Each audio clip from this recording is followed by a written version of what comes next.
So we're going to go through this real quick. First of all, this is not medical advice. This is just physiology. This is just biochemistry, which by definition makes it not medical advice. Anyway, so we're going to go through this, ask questions later. I don't have a lot of time to get through all of it. Anyway, the beginning of this is when we're starting to look at diabetes from a chemical standpoint.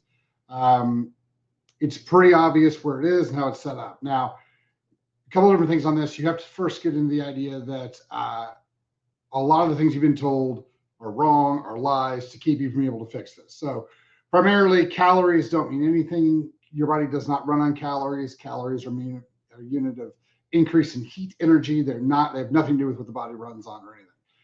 For this instance, the body runs on a chemical called adenosine triphosphate or ATP. Your body can make it two different ways: from fat, which is the lipolytic system, we'll talk about that later, and from sugar, which is the glycolytic or glucose breakdown system, and that's where your problem comes from. So when we're looking at what ends up happening is when you eat sugars, not carbohydrates. Carbohydrates include fiber and sugars. Fiber never gets in the body, so it doesn't count.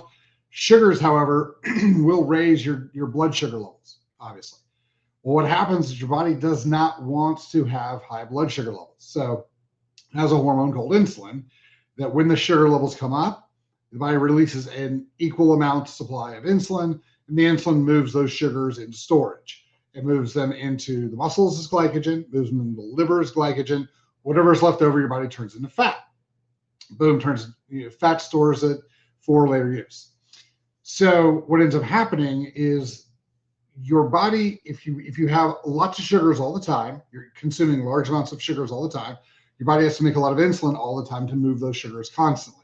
If you eat high glycemic foods or highly processed foods that are designed to turn to sugars very, very quickly, what ends up happening is your blood sugar goes from, 85, 90 to 170, and your body goes, oh my gosh, we've got to do something massive right now. So it produces a giant amount of insulin to move all that stuff over.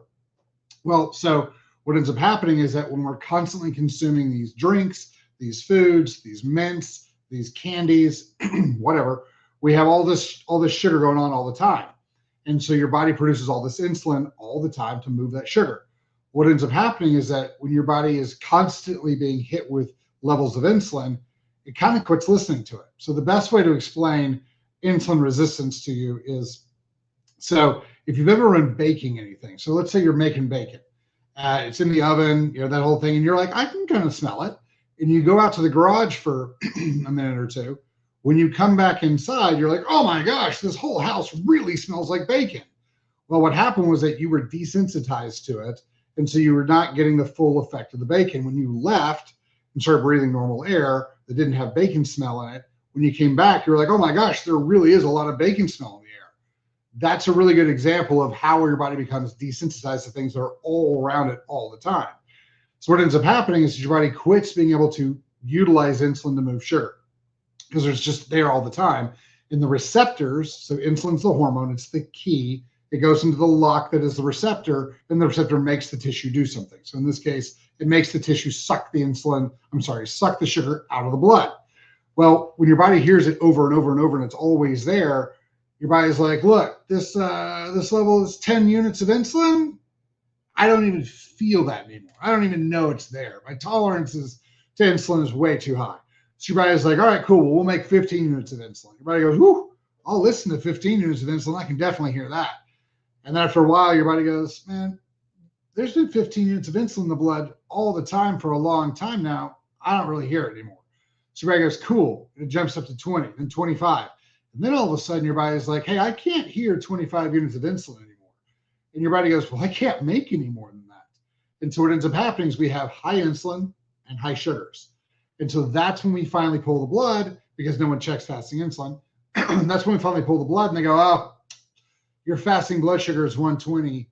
You have diabetes. All right, cool.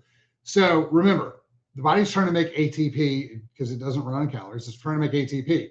And so the easiest way to then back off this is to quit giving your body sugar, thus radically reducing the amount of insulin. Now, this quandary we're not going to spend a lot of time on. There's a lot of little things about how you actually reduce the amount of insulin your body is dealing with. There's all sorts of things that are in the ones that the Diabetes Association loves, the Russell Stover's sugar-free, full of maltitol, which causes insulin spikes that they know. And so it's not going to fix your diabetes, but it does give you that nice, I got some sugar stuff. Or sleep apnea. There's lots of little things that create insulin spikes that you got to deal with if you really want to fix this. But chemically, we're just going through that right now.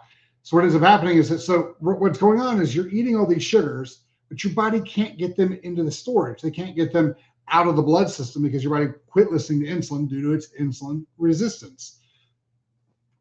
So what you do is you start using fat as a fuel source. Again, the shift over requires some functionality, but you start using fat as a fuel source. And so as your body moves over to both fat and protein as fuel sources, what ends up happening is that your body doesn't produce all this insulin.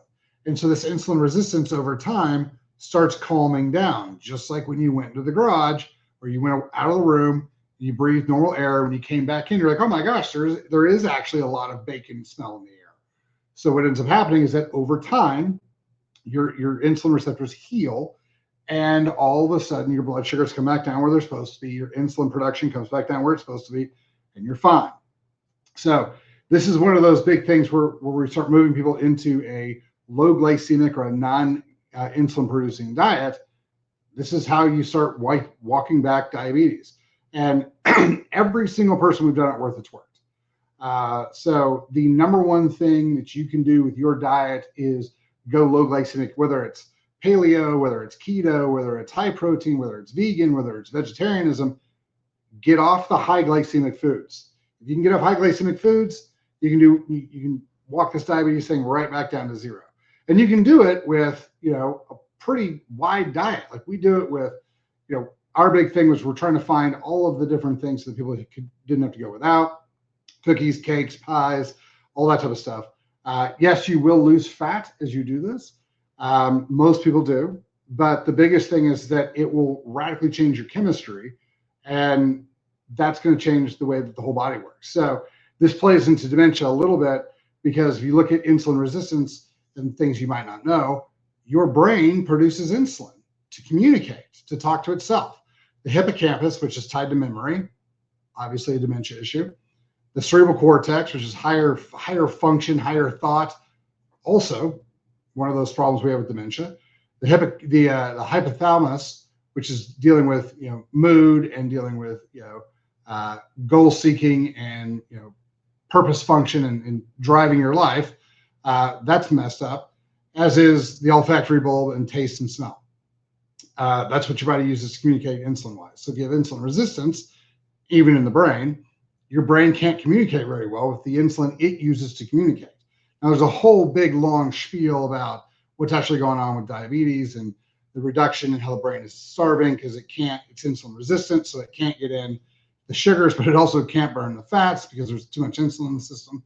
So dementia is a whole different animal that's a little bit, it's like 2 or 3 generations up from just normal insulin resistance. But it's the same idea. You've got to fix the insulin resistance before you fix dementia. This is not taught in medical schools. This is not taught to diabetics. This is not really taught to anybody. We don't have clinics running this for diabetics, because like when I do it, like usually it's 2 or 3 months and people know everything they need to know.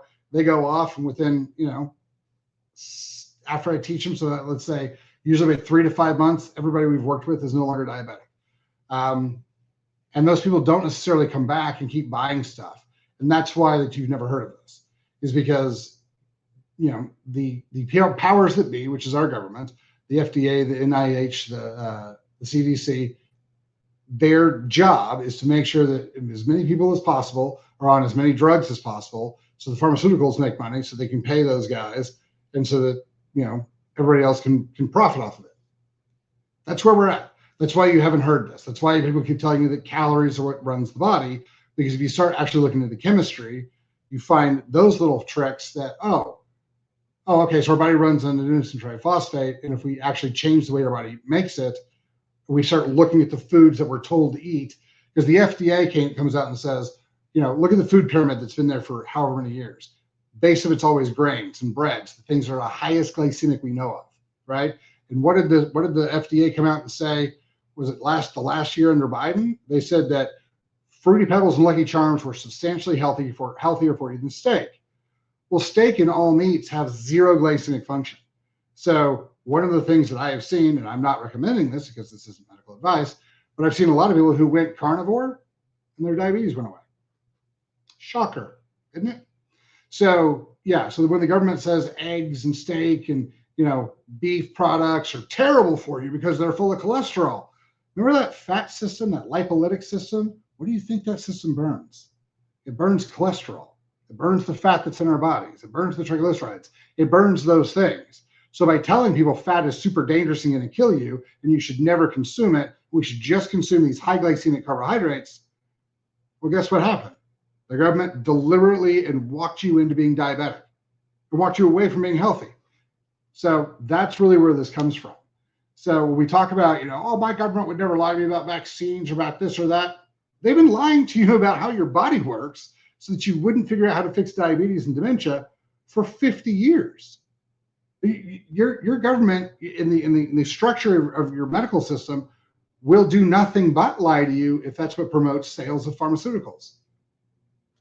Like there's so many things that are, you can't have and you can't get, like testosterone, which is one of the most healing, it is the healing hormone. Can't get it without, big prescriptions and a bunch of hassle and stuff like that.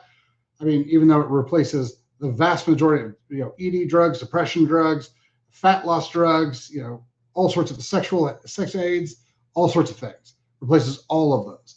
Completely natural, super beneficial to the body, horribly illegal. Opioids, even though they cause an epidemic, we'll just tell people that, we're sorry for telling everybody that they didn't cause addiction and that they're totally safe and healthy. And we're just kind of glazed over the fact that the psychedelics, which fixes the addictions that they've known about since the 50s and 60s, those are still completely illegal. And they were in a position where it was illegal to do research on them. You weren't even allowed to do research on psychedelics because they were afraid of what you might find. So that's kind of what's going on with all these things. If you guys have any questions, drop them in the comments. A lot of the stuff is just food. You change your diet, people get a lot better. It's not all we do because it's the success rate with doing, everything we do, clearing the parasites, regenerating the body, filling the body back with nutrients so that it can heal and regenerate.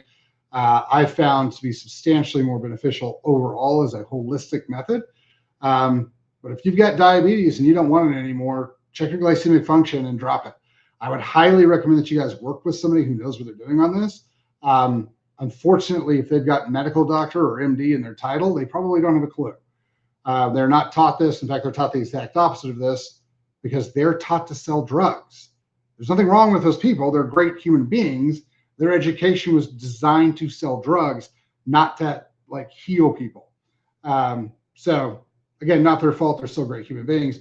It's the NIH, the CDC, the WHO, the FDA, those guys creating a level of education directly centered around selling pharmaceuticals, not getting people better.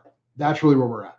So this functional movement thing that the functional medicine movement thing you're seeing, that's really where we're starting to get some of that stuff back. These doctors are starting to realize that what they were taught was a bunch of trash.